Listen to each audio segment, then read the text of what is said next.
Hi, Dr. Terry here with one of my favorite osteopathic techniques.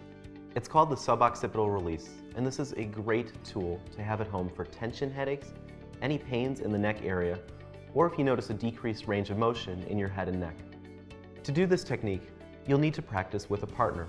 We'll refer to the person receiving the technique as the patient, and the person offering the technique as the practitioner. The patient is on his or her back on a flat surface, a bed, massage table, or even the floor will do, in front of the practitioner. The practitioner will set up, resting his or her forearms on that flat surface at the same level and parallel to the patient's body. Start at the thoracic or mid-back spine and work up to the cervical or neck spine with some light, gentle massage and soft tissue therapy to help relax the patient. A good guideline for this is if the patient looks relaxed and it feels good, you're doing it perfectly. Avoid anywhere you might feel a pulse, including the carotid area under the jaw on both sides. As you work up the neck and cervical spine, you will eventually reach the bony ridge of the occiput, or the base of the skull. Once you reach the occiput, or that bony base of the skull, move your hands down about a ½ inch until you find the soft tissue just at the top of the neck, over the top of the cervical spine. Next, cradle and put gentle finger pressure using only the fingertips up into that suboccipital space. This will gently lift the entire head and neck.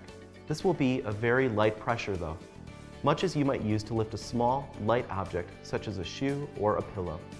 You'll notice that the patient's head and neck pressure will rest on the fingers of the practitioner. Next, the practitioner will continue soft, steady, gentle pressure until the tissue starts to release and soften. The practitioner might feel the softness in his or her fingertips. I recommend at least 30 seconds to 1 minute of this treatment.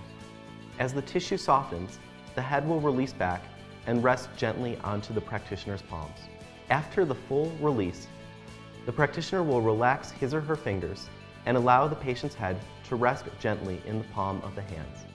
It's important for the practitioner to take his or her time, nice and slowly, to open up as much of the upper cervical and occipital space as possible. When done with this technique, advise the patient to rise slowly when he or she is ready to avoid any dizziness. And that's it for this segment from DESTA, the resource for optimal health.